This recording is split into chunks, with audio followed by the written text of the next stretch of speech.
Good morning, good afternoon, everyone. First, welcome today. I think we're going to go ahead and get started.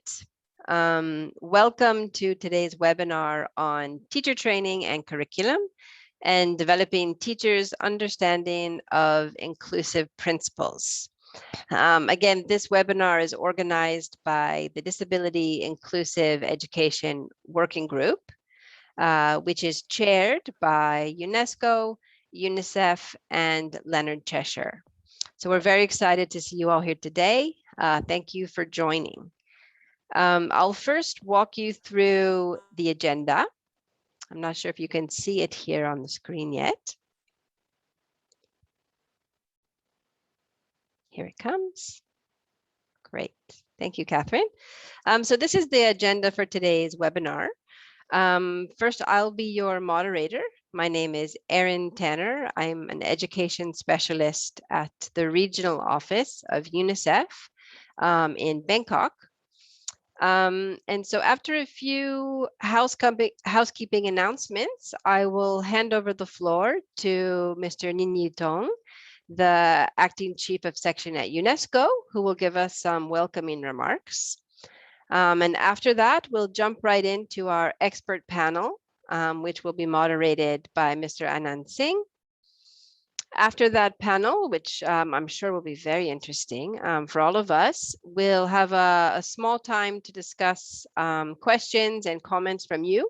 So we really hope that you'll all put your questions and comments, feedback into the Q&A box in Zoom, which is located at the bottom of the screen. And then we'll close today's webinar with some key messages and closing from Marie Schulman, who comes from the Leonard Cheshire organization. So that's a quick overview of our agenda for today. And so now I'll just take you through a few housekeeping points for your information. The first one is just to remind everyone to make sure that your first name, your last name, and your country or your organization, if you prefer, is in your Zoom ID so that we can appropriately respond to your questions and comments. The second point of information is that this webinar will be recorded. And it will be provided to you afterwards if you would like to go back and re-listen to any of the presentations from today. And as I mentioned earlier, all of the sessions, we really encourage you to share your questions, your comments, or any other feedback through the Zoom Q&A box. And please use that box because it makes it easier for us and for the panelists and the experts to respond to your questions. And then next, live captioning and sign language will be available throughout the webinar. To access your closed captioning, you can just make sure that your live transcript button at the bottom of the Zoom bar is activated. And then lastly, at the end of the webinar, when you actually leave the webinar, a message will pop up requesting you to complete a survey or an evaluation of the webinar.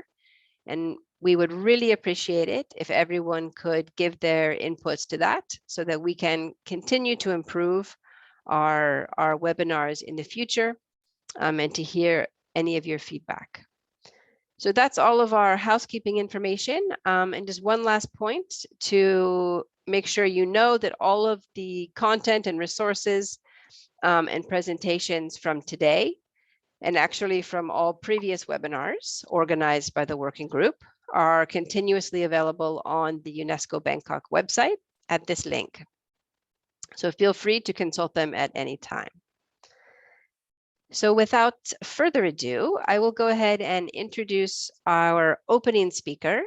We're very happy and lucky to have with us Mr. Ninh Tong today. He is the program specialist at UNESCO Bangkok in the Regional Bureau for Education, and currently the OIC for one of the big departments there. He has more than 20 years of experience advancing education programs in more than 50 countries in Asia, Pacific, Africa, and Arab states. And prior to joining UNESCO, he served as the Chief of Education in UNESCO Islamabad, and has served as an education specialist in many field offices, in regional offices, in headquarters, and in UNESCO, even in their institutes, like the Institute of Statistics, which is so well known. So that's a lot of positions, Nini. We're very lucky to have you with us today. And please, over to you for the opening remarks. It's okay. Thank you, Erin. Thank you. So first of all, good morning, participant and colleague. I would like to welcome everyone to today's webinar on teacher training and curriculum, developing teachers' understanding of inclusive principles. Firstly, please allow me to extend my appreciation to the co-chair of the Disability Inclusive Education in Asia and the Pacific Working Group, Leona Shashar, and UNESCO APRO, for co-organizing today's important events. As we all know, children and young people should have the right to education that is responsive to their needs. For us at UNESCO, our work promotes inclusive education system that remove the barrier limiting the participation and achievement of all learners, respected diverse needs, ability, and characteristics, and that eliminating all form of discrimination in the learning environment. It is therefore important to bring stakeholders together to discuss the role of this education system that provide the necessary ongoing support to school and teachers to increasingly embrace and celebrate diversity and be better equipped to work in more inclusive way. In an inclusive education system, all students and children of the capability have the opportunity to grow and learn together. Every child, every student is unique, and every group of them is different. This diversity is sometimes all teachers will come across in their career. It can present challenge, but also to create the opportunity which cannot be addressed through simplistic, traditional teacher-directed pedagogy. So teacher can be agent of change in the context of inclusions. In order for teacher to be changing, transformative agents, they must have good understanding of inclusive pedagogies and be able to introduce these pedagogies and techniques such as universal design for learning, using adapted material and assertive technology into practice in their own classrooms. The student-specific need, especially for learners with a disability, should be placed at the center of curriculum planning and implementations. Even small change to be more inclusive can be lead to the whole system change and promoting equity, access, opportunity, and the right to learner with disability in education, which is very important. Therefore, it is important that all teachers, regardless of where they teach, either in mainstream context or segregated context, they need to be well aware of inclusive pedagogy to bring this stage. In order to support teacher education in teaching inclusive principle in practice, with a view to promoting inclusive pedagogy, UNESCO Bangkok, along with our stakeholder and partner, will be publishing the Inclusive Education Teacher Resource Pack at the end of this year, which will serve as a practical resource. It will serve as a practical resource to guide teacher educators in selecting appropriate contents on inclusions, understanding multiple issues of inclusion and exclusion in classrooms, and help students and child teachers acquire competencies that facilitate inclusive pedagogy. So in today's webinar, we will focus on disability inclusive education teaching pedagogy. More specifically, we will hear on the importance of transforming both the initial teacher training curriculum as well as continued professional teacher development prior to foster disability inclusive practice in the regions. For the upcoming panel discussions, I'm pleased to welcome representatives from the Ministry of Education in Bhutan, Simeo Regional Center for Special Education Need in Malaysia, and also Hanoi Metropolitan University in Vietnam to discuss how teacher education can be fundamentally transformed to ensure that school and the education system become more inclusive, which would improve the quality of education not only for children with disability, but for all children. Emphasize on today's discussion will be on sharing the good practice in addressing barrier to the implementation of disability inclusive education across the regions. So I hope that the presentation and the panel discussion today will create momentum and advance potential collaboration across various education stakeholders to align the resources at the country, region, and global level to improve teacher training curricula to adhere to the principle of inclusion and aligning in line with the global commitment. I'm very much excited about this. So with this, I wish you all the best with the webinar, and I look forward to the fruitful discussion. Once again, thank you very much. Over to you, Erin. Thank you so much, Nini. Well, without further ado, I'll go ahead and hand it over to our main panel today, which will be facilitated by Mr. Anand Singh. And again, we're very lucky to have him with us today. Mr. Singh is the Chief Regional Coordinator of Education International for the Asia Pacific region. He joined Education International in 2015 and has been directing the programs and activities ever since. And his programs really aim at strengthening teachers' rights through teacher trade unions, through the promotion of free quality public education, through the professional development of teachers and the protection of trade and human rights. Prior to joining Education International, Anand has taught at a university, undergraduate university in Delhi for 6 years. So again, thank you so much for being here with us today, Anand, and we look forward to having you chair this interesting expert panel. So over to you. Thank you, Erin. Thank you for that very nice introduction. And in fact, I am representing the teachers' unions, and so who are a major stakeholder and a torchbearer in providing quality, inclusive education for all. So I'm very delighted to moderate this panel, and which looks very interesting from the outset, and which highlights the important role of transforming teacher training, teacher preparation, and continuous professional development of teachers, without which inclusive education is not possible.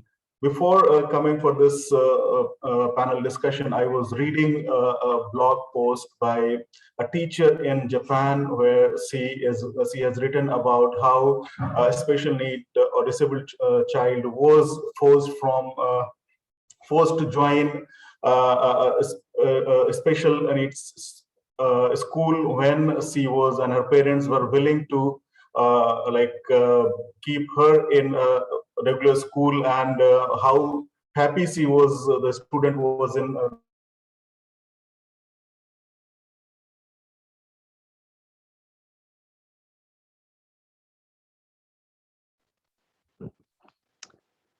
Anand, I think we've lost you.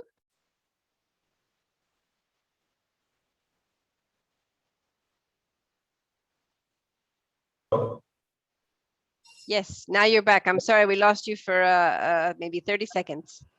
Oh, I'm sorry. So my internet seems not very reliable today. So I'll straight away go into the panel, but I just wanted to highlight the importance of teacher preparation, and not just teachers in the special need schools, but also all the teachers, and how they can support, so that they can support the students with disabilities in their classrooms. So in today's panel, we are joined by 3 experts coming from the profession, coming from the ministries, and they would be sharing experiences, they would be sharing government policies, they would be sharing how teachers have adapted or have been learning and responding to the needs of the children with disabilities, and they would share their experience. So without much further ado, I would like to invite Mr. Pema Chigal. He is currently Deputy Chief Program Officer, Inclusive and Special Education Division in the Department of School Education of the Ministry of Education in Bhutan. He looks after all-inclusive and special education programs and is involved in disability inclusive policy development, developing DPOs in Bhutan, regional networking and support. And he is a firm advocate for inclusive education and disability rights. He initially worked as a teacher for English and counseling in general higher secondary schools, and he holds a diploma in ICT for persons with disability, with vision impaired and disabilities from Oslo, Norway, and masters in special education from Flinders University, Adelaide, Australia. And as before I hand over the floor to Mr. Pema, I would request the participants to drop in your questions at Q&A box, which is at the bottom of the screen, and we would be taking all the questions after this panel discussion. Thank you. Mr. Pema, over to you. Thank you very much, Chair. And first of all, I would like to really thank the organizers at UNESCO and Cheshire who are initiating this wonderful program and share our expertise, the experiences, share our some of the policy drives, and also how to, the ideas and ideologies that we have in different areas, so that we can think of enhancing the disability inclusive education in different countries. So thank you very much. And I would like to start my presentation, and I would like to request, I'd like to know whether someone is ready at Jesha to manage my slides. Yes, thank you. Are you ready? Yes, we are ready. Okay, thank you. So, Bhutan, we have the roadmap for supporting inclusive education and also embed the programs, how to make it more accessible and also make it more responsive to children with different difficulties and also the disabilities in the country. So firstly, I would like to appraise here that the Ministry of Education has already developed a 10-year roadmap for inclusive education in 2019, and it will go till 2028, and then we will look into the evaluation, the successes, and then we are looking forward to changing some of the strategies or revitalizing approaches, whatever possible. So now, next. So the main objective, the main goal of this 10-year roadmap is to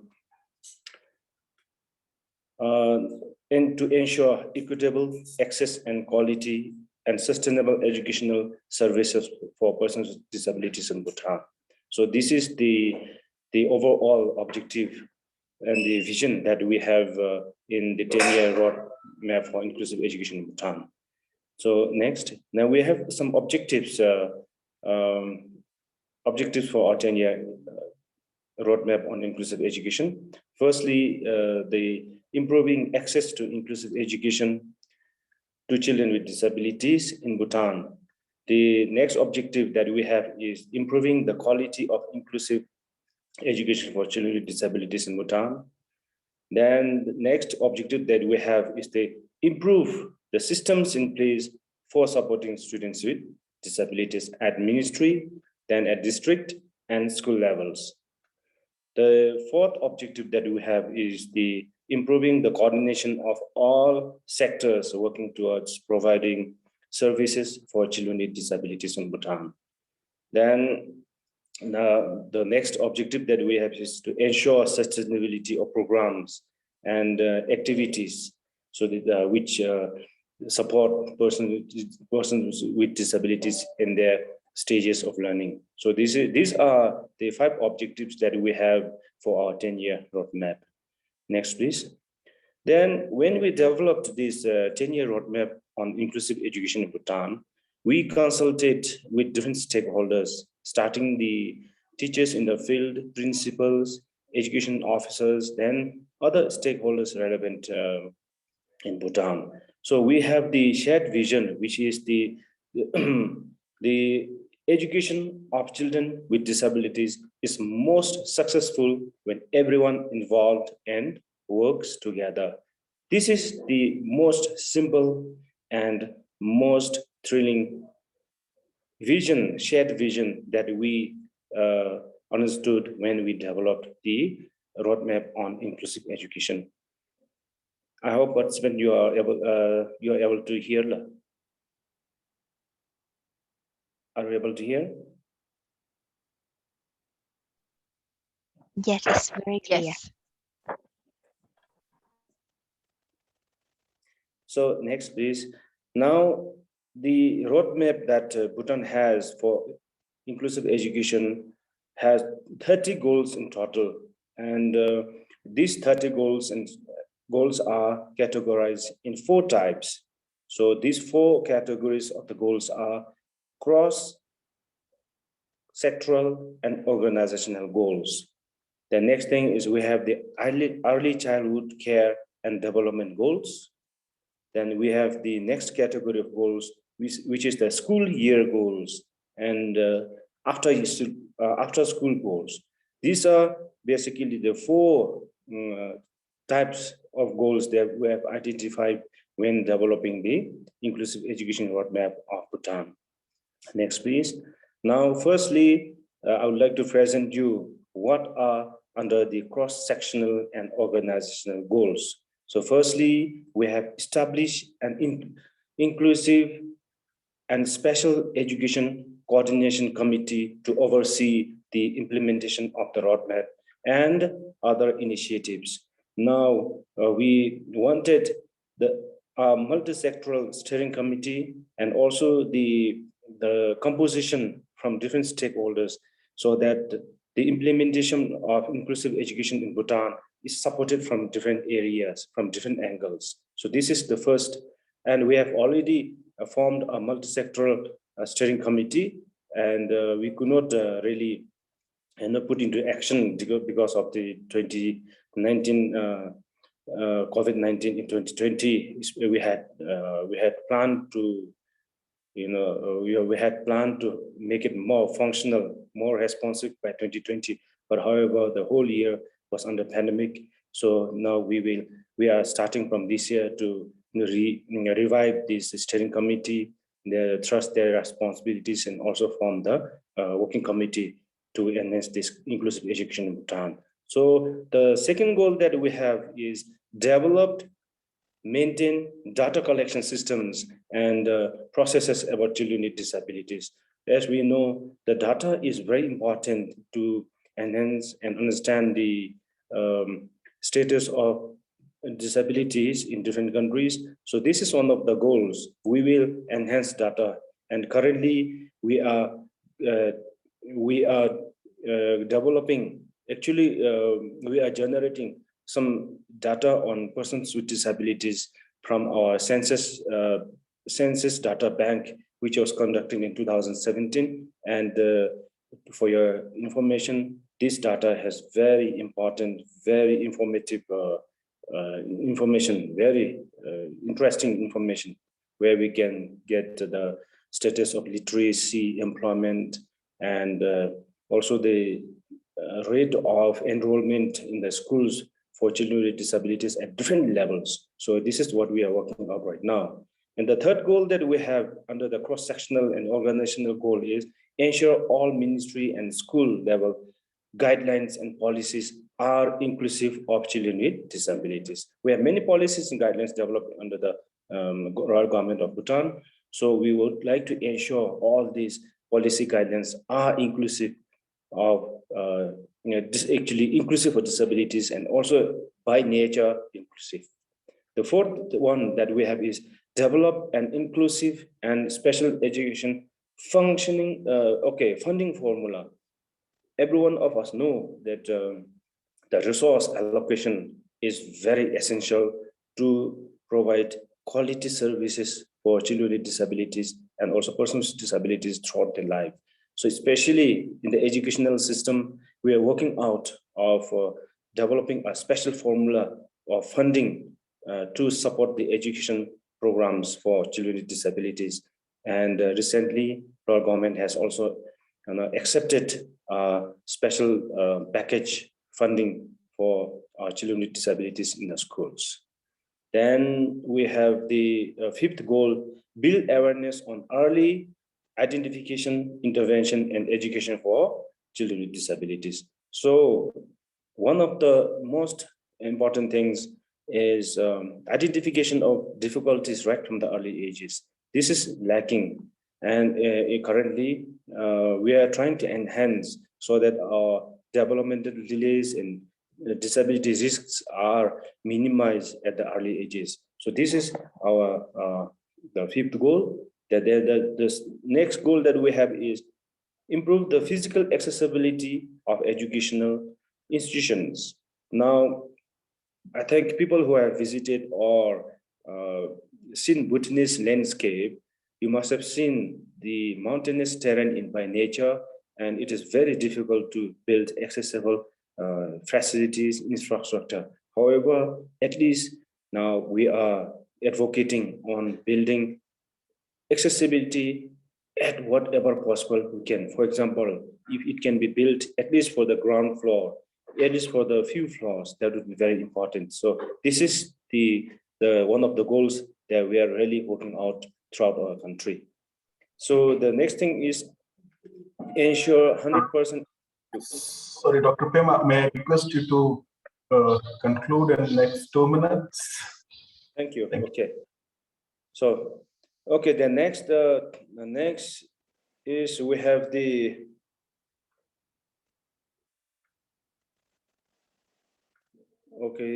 through establishment. I lost. Okay, inclusive. Now, the develop an assistive technology and procurement and maintenance just I'll read through the goals. Then enhance quality of inclusive special education through working with the families and children of disabilities. That's on the next goal. We have developed system for regularizing the medical support within the schools enrolling children with disabilities. Please, my slide helper, you can cope with my speed. So we have a school for vision impaired, which is an institute. So we are planning to develop that as a resource center in the Bhutan, and we have another institute which is for the deaf education that also we are expanding as a resource center in Bhutan. So then we are again looking towards developing the plans and programs for children with disabilities in deaf-blind who are left currently. Then we would like to ensure children with disabilities in monastic institutions are also provided inclusive educational support. Then we have developed, implement effective monitoring systems to ensure quality service for our disabilities. Then we have the next ECCD goals. So that is now Bhutan would like to really immediately implement the intervention supports for children with disabilities at early ages. Then ensure all ECCD centers are equipped and enroll to support children with disabilities. Now, next thing is establish an early intervention resource team and related to programs for young children. So this is the next goal. And another goal is establish an early intervention resource team and related programs for young children. So now we have the next goal as development and implement a long-term strategy for special education teacher recruitment. This is very important. Then now if you want to look into I think if the slides are shared, you can look into these goals that Ministry of Education in Bhutan has developed in 30 different goals, strategic goals. So now I would like to just share a few of the initiatives that Ministry of Education had during the COVID. Joshua, can you go down to slide action and intervention during COVID-19 pandemic? I think that is towards. Yeah, we are there. Are you there? Continue. Yeah. Okay. During the COVID-19, Bhutan had some initiatives provided. So we have developed this education in emergency EIE action plan by all inclusive schools and special institutes. Then we also had provided adapted self-instructional materials for learning for students with disabilities. Now we developed the self-instructional materials which were delivered to children across the country. And for also children with disabilities, it was adapted by the teachers, respective teachers of their own schools, and they were provided online as well as through home delivery. The next is the conducted this outreach home-based programs. Now during the pandemic, as sometimes online classes were not effective, our teachers, they initiated in reaching out to them and provide home-based service, and that is also with the COVID-19 protocol. Then we provided tablets to support online learning. So Ministry of Education also provided tablets to our children, because since they come from economically challenged, so some families, they didn't have tablets. So now this year we have provided one tablet each to all children with disabilities in Bhutan. Then we also follow up on the safety, then protection and security at home for children with disabilities. And we develop even the functional curriculum for students with disabilities. Those who could not cope with the general curriculum, we have also developed some functional curriculum so that they can have alternative learning pathways. So can you go to next slide? Now this year, as of this year, we have 754 children with disabilities enrolled in 21 inclusive schools and 2 special institutes. And next, please. Now, challenges. So I think these challenges are all quite similar in everywhere. Inadequate resources, both financial, human capacity, and materials. Then we have lack of assistive devices and technology in the schools, lack of proper connectivity. Well, that's one main issue when we are initiating online classes, that we have lack of accessible infrastructure and facilities. So as shared before, it's very difficult here because of the terrain. Now, finally, we have the scope and strength and scope. Just one line: work for all and commit by all. So this is what we would like to, provide as a key message, pass as a key message: work for all and commit by all. So that will really enhance the disability inclusiveness in the region and across lives. So finally, thank you all for patiently listening to my presentation. Thank you.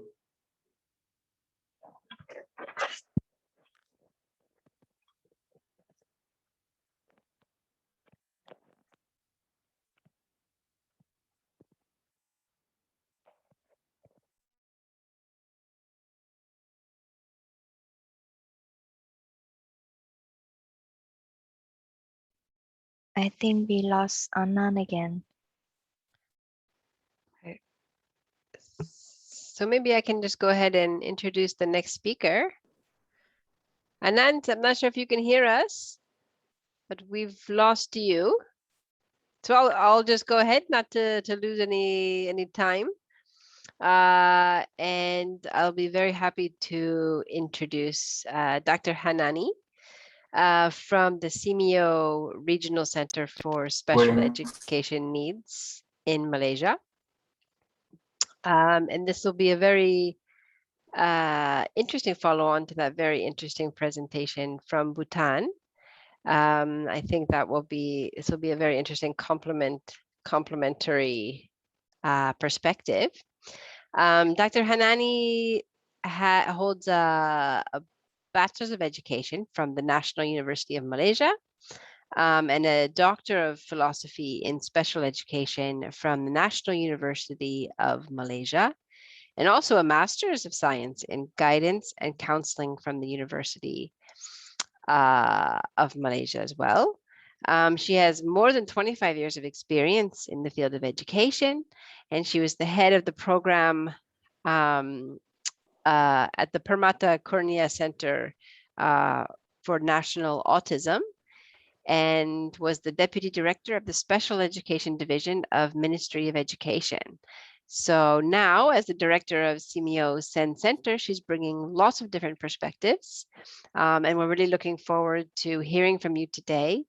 Dr. Hanani, so please go ahead, over to you. Thank you, Erin. Assalamualaikum and good day, everyone. Thank you to the organizer for allowing me to be here to shed a light on Southeast Asia region approaches in making teaching and learning accessible for all in inclusive classrooms and beyond, where there are few resources. Before I begin, I would like to share the insights on the education response of the countries in Southeast Asia region. Since Southeast Asia was one of the first regions affected by the outbreak of COVID-19, face-to-face teaching and learning can no longer take place due to nationwide lockdown. Therefore, schools in Southeast Asia region turned to home-based teaching and learning. In general, home-based teaching and learning approaches adopted by all Southeast Asia countries have the differences and uniqueness. Although we share the common strategic approaches, the differences appear at the level of implementation. With reference to the insightful sharing by CMEO member countries report, it is found that teachers for learners with disabilities from Southeast Asia region saw the needs and had no choice but to adapt with the technological tools. That said, not all learners with disabilities are equipped with technological tools and internet coverage. This is because some learners live in outskirts, rural, and remote areas. Although online learning has worked during the pandemic, that does not mean it presents an optimal or a sustainable solution for all teachers and their learners with disabilities. Learners with disabilities living in rural areas or from poor families who are not able to get access to internet connection and technological tools require different approaches, further attention and support. Hence, it is crucial to bridge the gap in response to the challenges they face. Countries in Southeast Asia region have developed specific and innovative policy initiatives, such as providing equitable and inclusive education for all. For instance, Indonesia and the Philippines have focused on providing core competencies and trainings for teachers.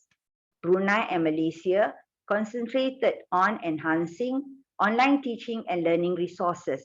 Meanwhile, Timor-Leste focused on online mode training for teachers. Nevertheless, all of the countries from the region have also embraced students learning through home-based learning kit, radio and television education programs, regardless of their socio-economic background.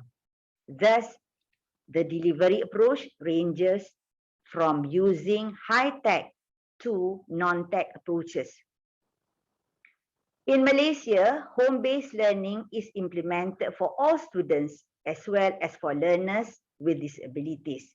However, online learning is not for all, as it is restricted to the lack of internet access and electronic gadgets.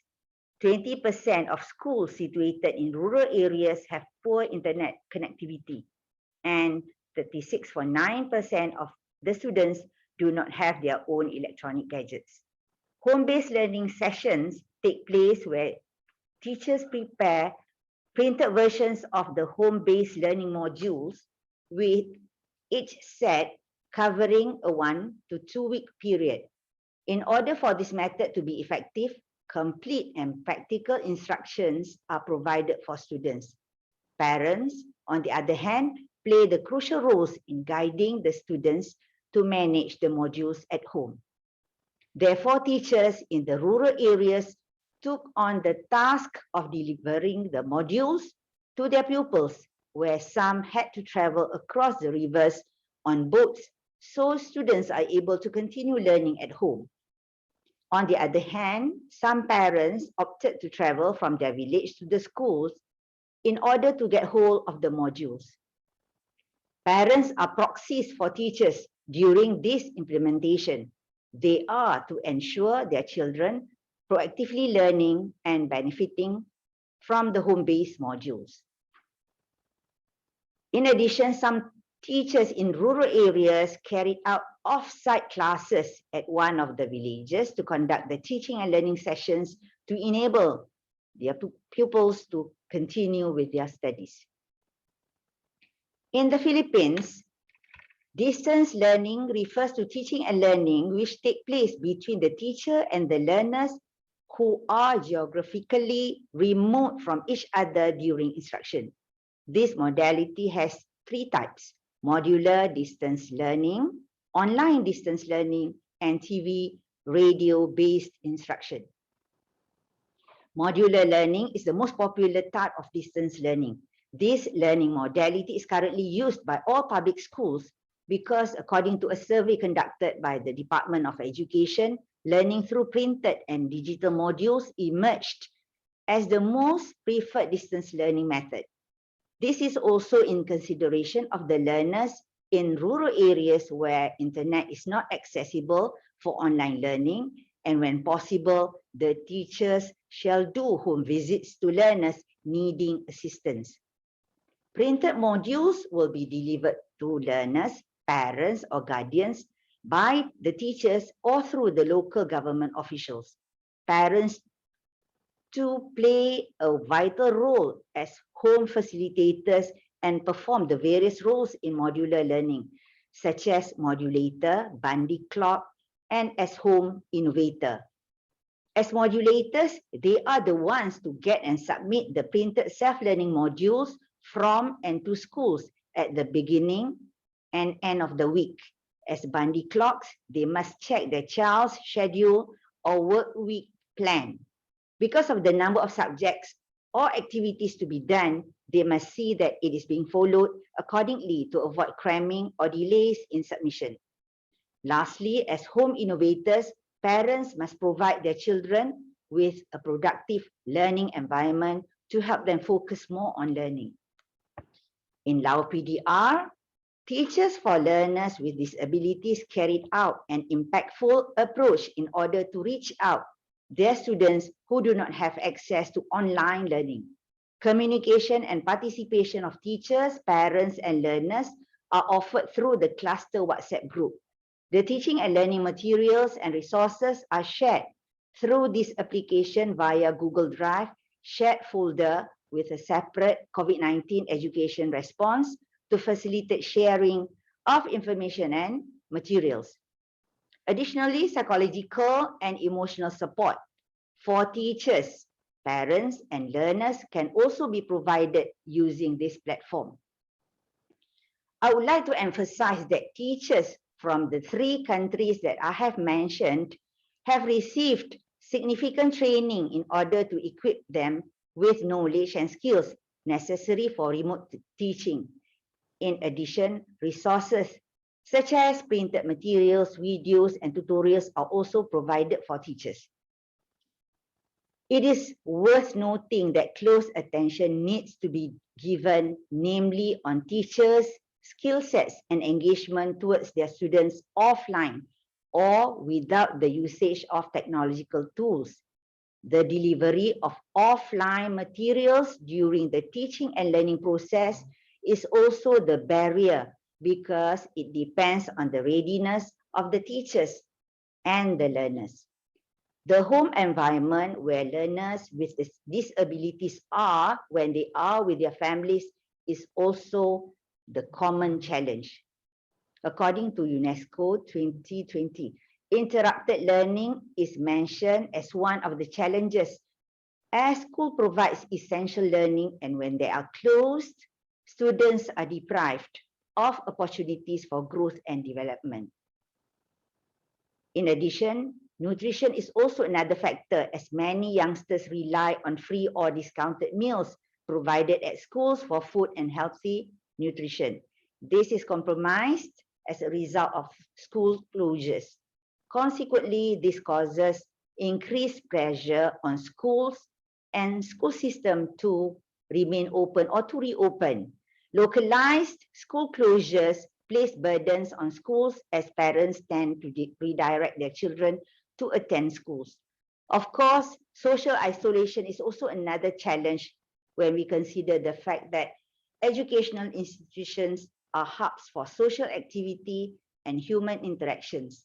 School closures can deprive learners with disabilities of some social communications and exposure. A number of researchers have put forward suggestions on how to enhance the effectiveness of offline and remote teaching and learning. They include to first, create accessible materials for teachers. Second, record teaching process and caption videos and audio content. Third, adopt a flexible approach to students' participation while delivering the offline materials. Fourth, ensure financial support and equipment. Fifth, understand students' needs. Sixth, ensure all learning materials are accessible and searchable when needed. A continuity of training should be provided for teachers in order to magnify the roles and responsibilities of teachers, especially now. Trainings for teachers will not only instill knowledge and skills, it is also a platform of sharing and exchange of ideas for teachers with only one aim, to uplift the education for all learners with disabilities.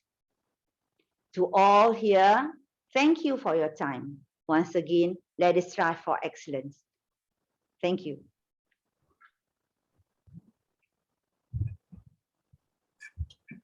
Thank you, Dr. Hanani, for giving us an overview from Southeast Asia and how teaching learning changed during the pandemic and how teachers have adapted to different modes of delivery, as well as also suggesting some ways out and recommendations for teachers and the system to support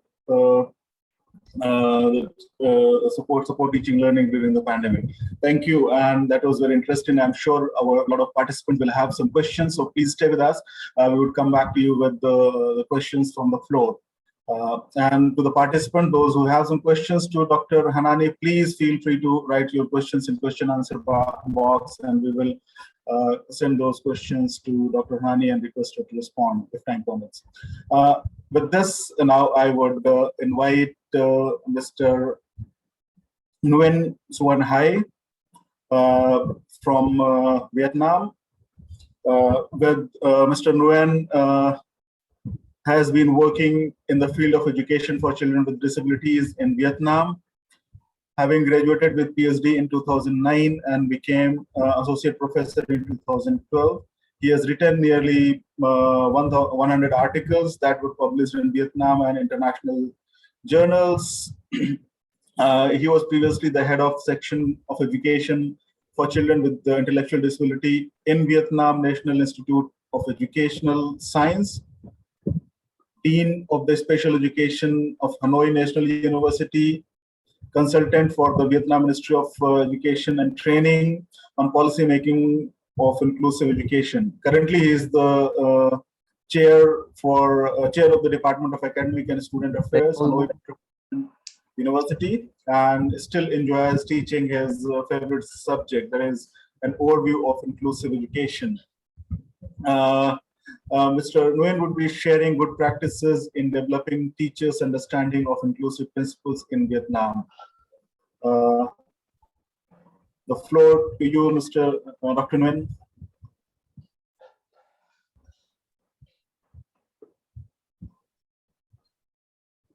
Thank you, Mr. Sang. So now I'm going to introduce sharing good practice in developing teachers' understanding of inclusive principles in Vietnam. I try to do it on time, and my presentation is contains about first Vietnam information. Second is inclusive teacher training programs, and third propaganda on developing teachers' understanding of inclusive principles, and fourth inclusive education policy. And the last one is challenges and solutions in developing teachers' understanding of inclusive principles in Vietnam. And for the first Vietnam information, you know that Vietnam has square of 330,000 kilometers square, population about 95 millions. But I think today is 96 millions. Number of persons with disabilities around 7 million, and number of children with disabilities 1.3 million. We just count for from 5 to 16 years old of children with disabilities. And now of course diagram with the number of children with disabilities going to school today. And we have the school years of 2019 and 2020, about 850,000 children going to inclusive school, and just about 15,000 children with disabilities going to specialized schools. And you know that in each inclusive classroom, we just have possible of 2 children with disabilities. They should be the same type of disability. And number of teachers in the school years of 2019-2020, in total we have around 1,169 teachers in all schools, from preschool teacher to primary, lower secondary, and upper secondary. And about inclusive teacher training program, we have many teacher training programs in Vietnam. For BA level, we do pre-service 4 years at university. And in Vietnam, we have 3 universities now training BA level for teacher in inclusive education. In Hanoi, we have 2 universities: Hanoi National University of Education, Hanoi Metropolitan University, and in the south, Ho Chi Minh University of Education. 2 years ago, we have a 3-year training program at college, but now we know that even now we have a new law on education that teacher at general education must be BA training level. So 3 colleges in Vietnam no longer exist to training 3 years program. It's a bit BA 2.5 to 3 years also longer exists, and master program 2 years at Hanoi National University of Education, PhD programs 4 years also at Hanoi National University of Education. We have other training programs like certification for 3 months. We do it up on demands of the schools. Short courses at least 3 days to under 3 months, also up on demands of the schools. And now we have a new education program on inclusive education. We call it education support staff. And We trained it for 4 years at university. We started in 2021. So we have many inclusive teacher programs in Vietnam up to now. So up to now, the number of trained inclusive special teachers around 44,000, including pre-service bachelors, 3,000 in-service bachelor, a half master, around 200 PhD students. Fine. We just start a PhD program in inclusive education from 2018, certifications about 4,500 and short courses about 35,000. So now, most of the teacher in inclusive schools, they get training from short courses to PhD. And the second is propaganda on developing teachers' understanding of inclusive principles in Vietnam. We have some events to organize social and school activities to raise awareness of people, teachers, and students about inclusive education. And like International Days of Persons with Disabilities, World Autism Awareness Day, Vietnam National Day of Persons with Disabilities on 18th April, Vietnam Children's Test Day for the 1st June, Vietnam Children's Mid Lunar August Day, and Vietnam opening school year often on the 5th September. All the schools in the country. And some contents of propaganda, like we raise about ability and needs of development of children with disabilities, inclusion as a right of person with disabilities, and responsibility of society, school, family, and community. Is school developing friendly and inclusive environment, circle of friends of children with disabilities, making IEP or curriculum, inclusive teaching methods, teaching and learning materials, and assessments of students' achievements, etc. Support service system for persons with disabilities, and mobilize resources to support persons with disabilities, etc. And who involved in propaganda, National Committee of Disabilities leading by Ministry of Labor and Social Affairs, Steering Committee of Education for Children with Disabilities by Ministry of Education and Training, MOET, Vietnam Association of Disabilities, and Vietnam Association of Children Protection, local organizations of and for persons with disabilities, as club of persons with hearing problems, club of persons with seeing difficulties, Vietnam Autism Network, etc. As school teachers, parents, children with and without disabilities, community member, and so other ones. Inclusive education policy. Up to now, we have over 100 legal documents which related to the disabilities. Many of them about inclusive education. Inclusive education is one of the official in-service training module that requires school teachers all over the country to gain yearly. We must refer to promoting inclusive teacher education by UNESCO. That is 5 advocacy guides. Modules of inclusive education was developed in 2018 by MOET, 5 syllabus, and universities are encouraged to use this as compulsory modules in their teaching training program. Teacher get the addition of 25% salary, more than other one who does not teach in inclusive school. Children with disabilities get more priority or benefits from social assurance, healthcare, school fee, enrolls university or enrolls in college.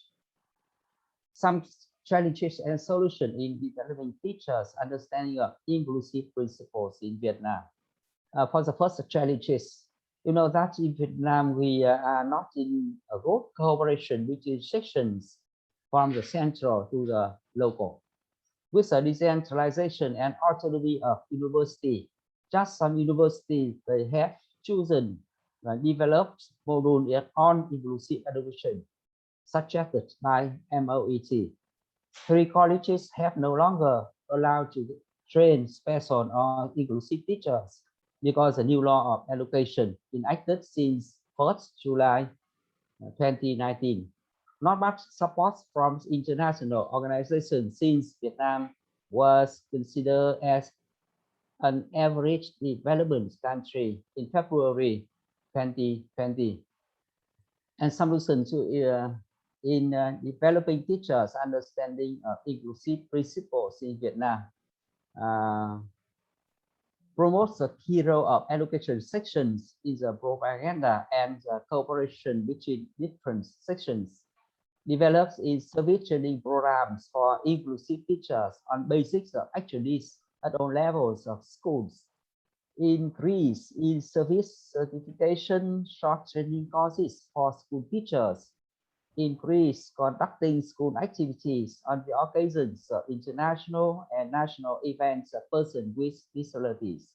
Encourage members of families, communities actively involved in school activities of supporting children with disabilities. So thank you very much for your listening and your attention. Thank you. Thank you, Mr. Nguyen, and thank you for keeping the time and also sharing a very good teacher training infrastructure and system within Vietnam, and how you are using awareness raising to the teachers and general community and engaging everyone in the work that you are doing. So thank you very much. We are running a bit short on time, so we may not be able to take all the questions, but I am keen on one particular question that we are getting from a lot of participants is around around the teachers, the issue of teachers, how teachers are being supported to provide, how they are given a proper professional support, how their capacities are built, and to provide inclusive education. So may I request all the panelists to speak very briefly on this question, maybe 1 to 2 minutes, and then we will conclude this session. So I'll start with Mr. Pema. Are you there, Mr. Pema? Can you share some thoughts around how teachers are being supported in Bhutan to provide inclusive education? Okay, thank you. Just to support the teachers in Bhutan, firstly, are you able to hear? Yes. In Bhutan, just to support the teachers, firstly, as I specified in the presentation, especially during the emergency situations, we develop this emergency education in emergency plans. So this will guide them how to support. The another thing is we keep on building capacity for them. For example, for teachers who are working in the inclusive education schools and also in the special institutes, we keep on building their capacity by providing refresher workshops, for example, in assessment, in basic identification of difficulties, and also how to, again, adapt the teaching learning materials as per the needs of the children. So this is what we do. And next thing is we also provide some small fund to them in developing the teaching learning materials in their own schools as per the students' need. So this is how we are trying to keep our teachers on track in their capacity, as well as in implementing their learned skills. The other thing is we, through the curriculum department and from the Ministry of Education, we provide webinars, and we also provide some consultative clarifications on their especially the confusions, doubts, some of the strategies that we have in supporting children with disabilities. So this is and also the other thing is we have developed a standard for inclusive education in Bhutan, and we monitor timely, at least once a year. We pick up some inclusive schools and then we monitor them, and then we know where the school have reached in implementation of the standard, their challenges, and these, especially in policy, culture, and practice, we make some benchmark and also provide some improvement places, for example, where we have to they are excelling, where they are lagging. So all these guidelines enable them to at least practice some of the skills and knowledge they have acquired in the process of our capacity building programs and their experiential skills. Thank you. Thank you, Mr. Pema. Dr. Hanani, do you have some thoughts on this? Okay, thank you. Simulsen is Simulsen's main activity is training or building capacity in teachers, and almost every month we have training. Now we have online training for teachers, and the training is by invitation, and the nomination is by the MOE of the member countries. But we also have webinars which are open to all teachers to participate, and we try to concentrate on the practical aspect of the teaching for learners with disabilities, and not only concentrating on the what but more on the how. So just look up for our social media, and we will post our training there, and you may the teachers may enroll in one of our courses. Thank you. Thank you, Dr. Hanani. Dr. Nguyen?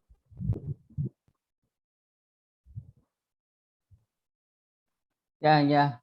You know about teacher training in our country that we have been implementing inclusive education since 1991.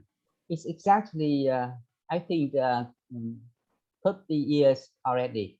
So teacher training is one of the points we focus on, and in the school years of 2001 and 2002, the government considers inclusive education as the key point to solve the rights of the children with disabilities.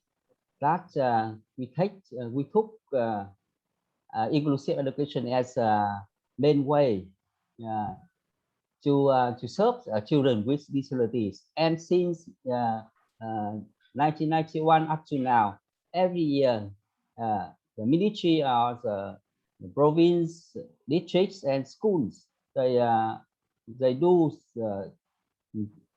trainings for the teacher in inclusive education so much.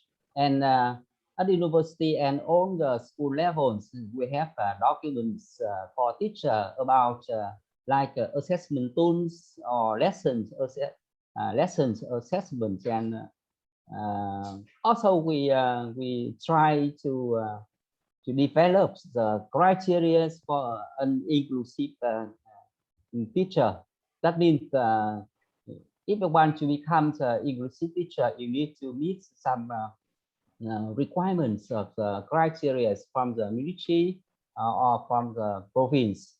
And you know that nowadays inclusive education is not only for children with disabilities, or the teacher also not only teaching for children with disabilities, but we consider inclusive education as the way on the road to education for all in the country. And we change from the children with disabilities into the children with special needs. And then based on that, all the terms or the terms of inclusive education or principles of inclusive education, we apply for all the children, not only for children with disability or children with special needs, for all children in schools. And now that in Vietnam we have a very strong innovation of education now. Since 2018, we have a new phase of innovation for education in all over the country, and the curriculum and syllabus we design towards inclusive education for all. We based on the needs and the strengths and the weakness of the children in school. All the objectives. Thank you. When can you conclude, please? We want to take one more question before we close because we are running short of time. Sorry.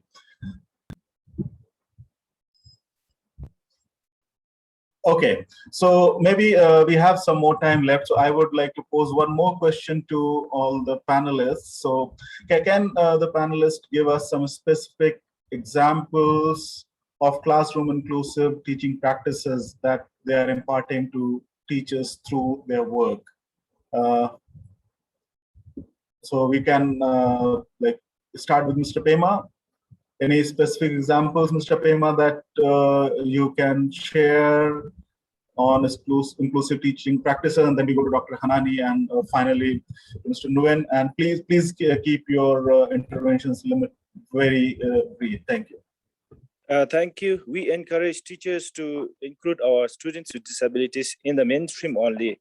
So actually, for the teachers, we have three strategies. People who are with the mild difficulties, they are always integrated in the mainstream school, mainstreaming with other colleagues, and they are provided some basic adaptation and accommodation, which we train to our teachers. The next thing is the children who have some moderate difficulties, they are provided, our teachers, they provide these some more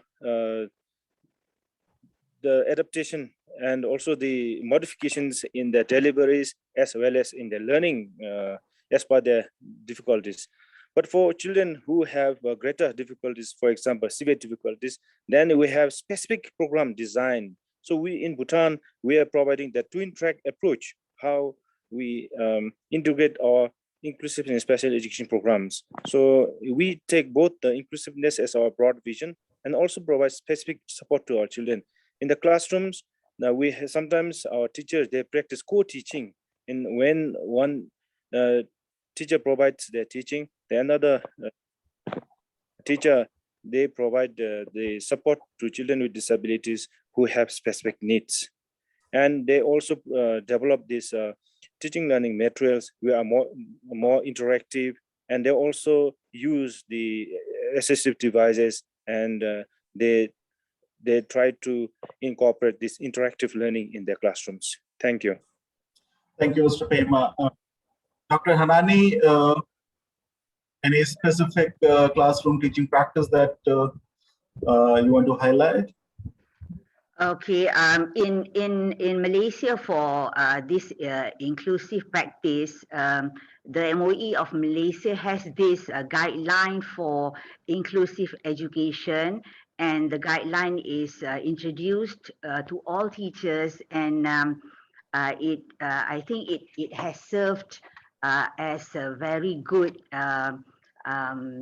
guideline to follow, whereas students can be included in the inclusive classes when they are ready, and also there are students also in the integrated classes which are able to follow the national curriculum, and of course along the way teachers are being trained to accommodate students who are enrolled in the mainstream classes, and also to teach those students in the integrated programs.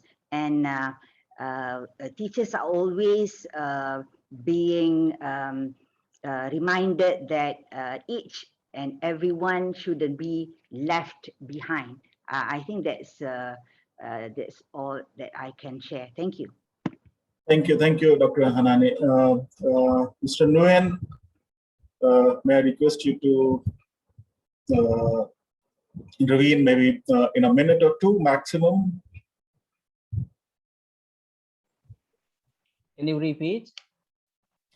Can you, do you want to share some practices, classroom practices, which Yeah.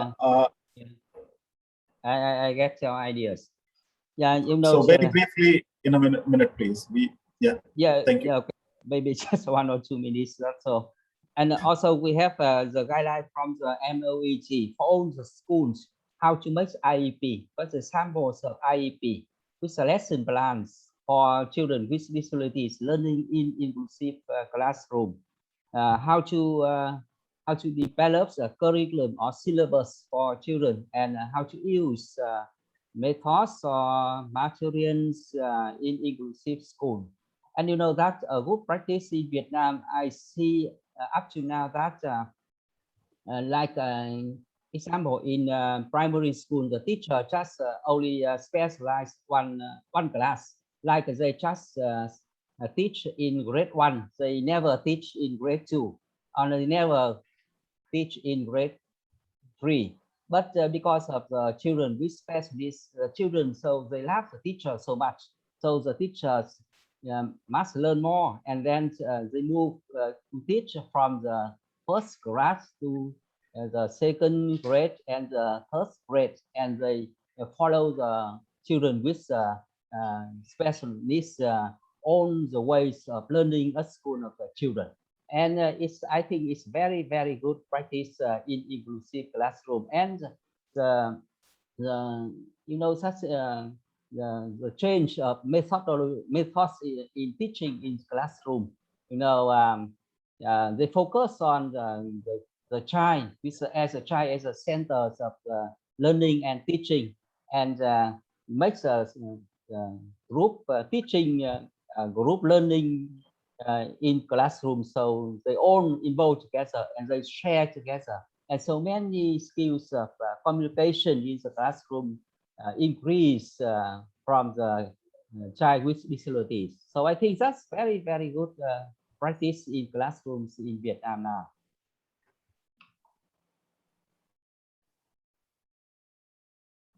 Thank you, Mr. Nguyen, and thank you all the panelists for your wonderful interventions and thoughts, and sharing good practices and how you're operating in your context. It was very interesting and a good learning experience for me, and I'm sure it was for the participants.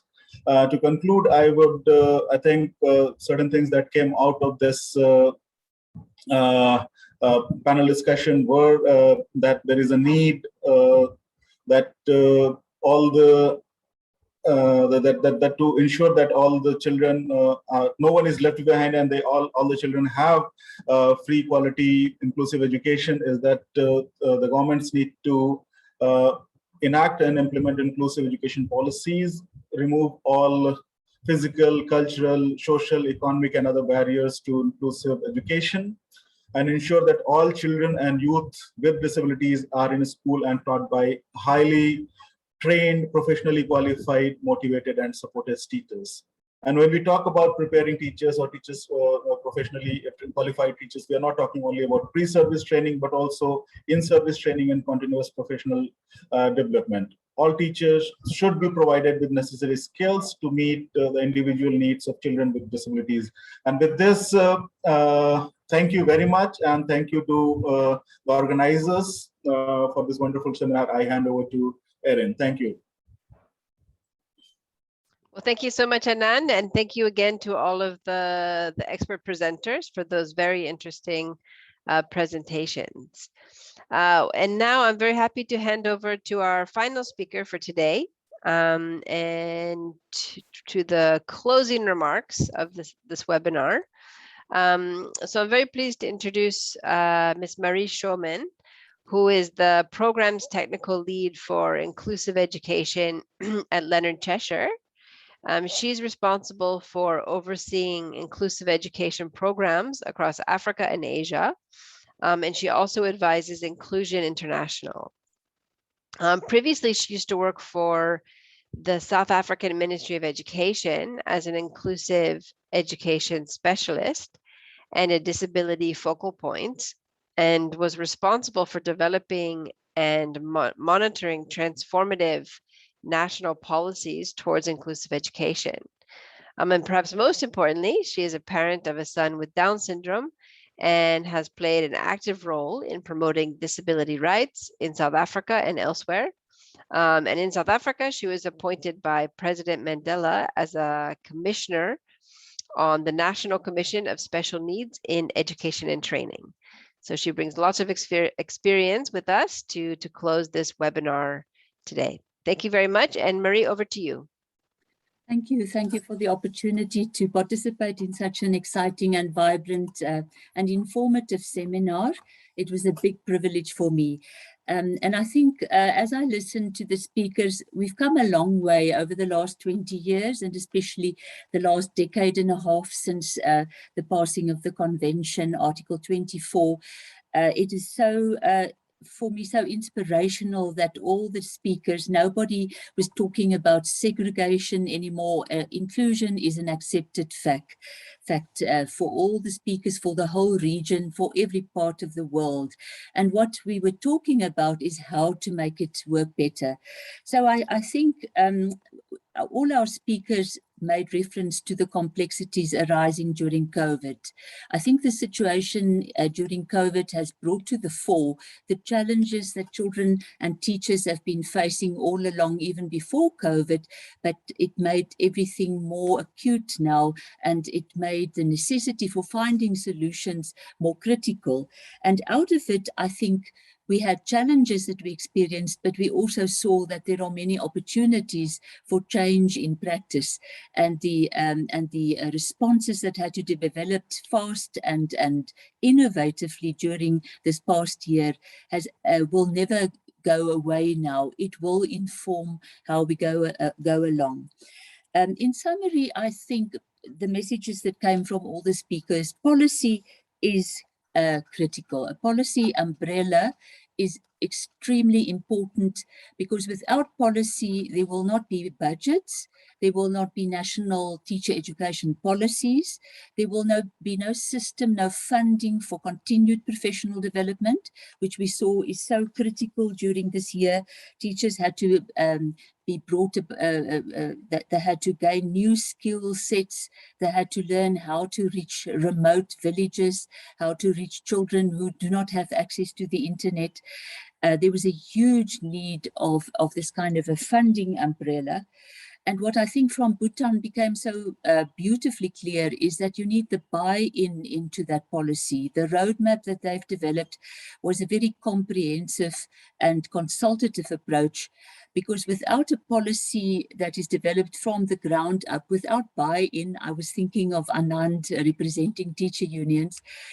If you don't have the buy-in of teacher unions into this whole initiative, if you don't get teachers to see that the inclusive education agenda is the school improvement, the quality improvement agenda, you will not be successful. If people see this as an additional burden and not as a means through which all children can be reached more effectively, and that your quality as a teacher in the classroom can improve. So I think from the national level, this is really very critical.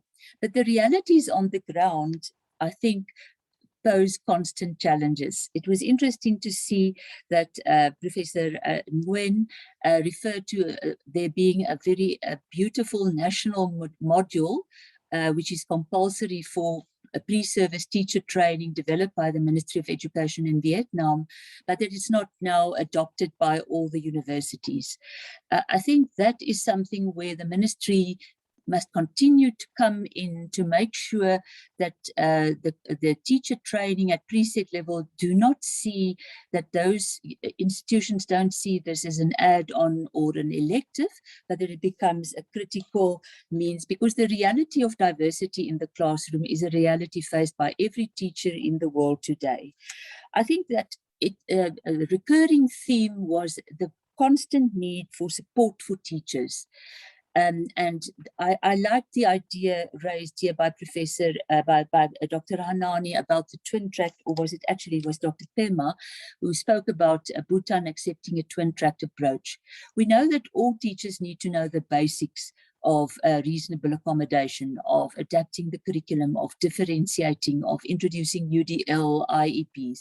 But there's always a group of children with more severe and complex disabilities. And there, Bhutan gave an example of how they use these specialized institutions to do outreach, to provide more specialized services for the children with more complex needs.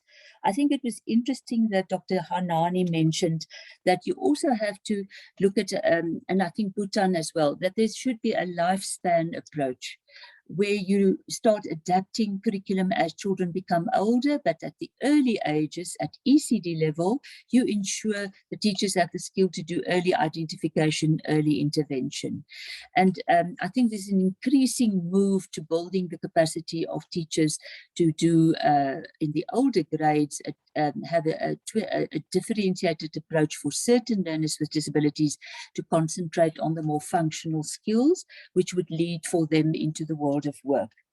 And I think that what was also raised is there are so many skills, needs that teachers need to acquire, which would be to their own benefit and would make them better teachers, such as, for instance, adapting exams and assessments, such as having more materials, resources available. There were interesting comments in the chat box of international programs, international universities providing online content. I think that was fantastic that Dr. Hanani said during COVID they used these online hybrid models of teacher training, of kits being made available. I think material and strategies are very critical, and UNESCO has forever, I remember more than 20 years ago making use of the Bangkok Education Teacher Resource Pack of UNESCO here in South Africa. And I think those resources are absolutely critical for everyone on the ground to be able to tap in, and now in an age of online learning, having access to continued short courses which are presented virtually to teachers. And lastly, I'd like to say thank you very much. We've had such a rich experience. I think many of the participants would love to go through this recording again, learn from each other. And I want to congratulate Southeast Asia. You know, I know, you know, I've seen the Bhutan context, the mountainous areas, the huge numbers of children that are still out of school. I was thinking of Vietnam. It's fantastic that you have 800,000 children in school, but out of 1.3 million children with disabilities, there are inevitably still a lot of children who are out of school. And we will always have to increase the capacity of our system, of our government services, of our budgets, and of our teacher training to make sure we reach all children eventually. But this is a learning journey, and I think it's fantastic that we work together and create these kind of opportunities for discussion. Thank you very much. Well, thank you very much, Marie, for that excellent ending to this webinar. And thank you again to all the speakers. And just one last reminder for everyone that the recording from this session and the PowerPoints and all of the resources shared here today will be posted on the UNESCO website, the link that Catherine has shared in the chat. And also all of the questions that were unable to be answered in the Q&A box, we will try to assemble answers to those questions and also post them on the website. So please do check back in the coming weeks for those resources. And please also don't forget to complete the exit survey, which will pop up on your screens as soon as you select leave the session. So thank you again to all of the presenters today, and to Anand for moderating the session. Thank you to all the participants, and we wish you all a lovely afternoon and evening. Bye-bye, and thank you. Thank you.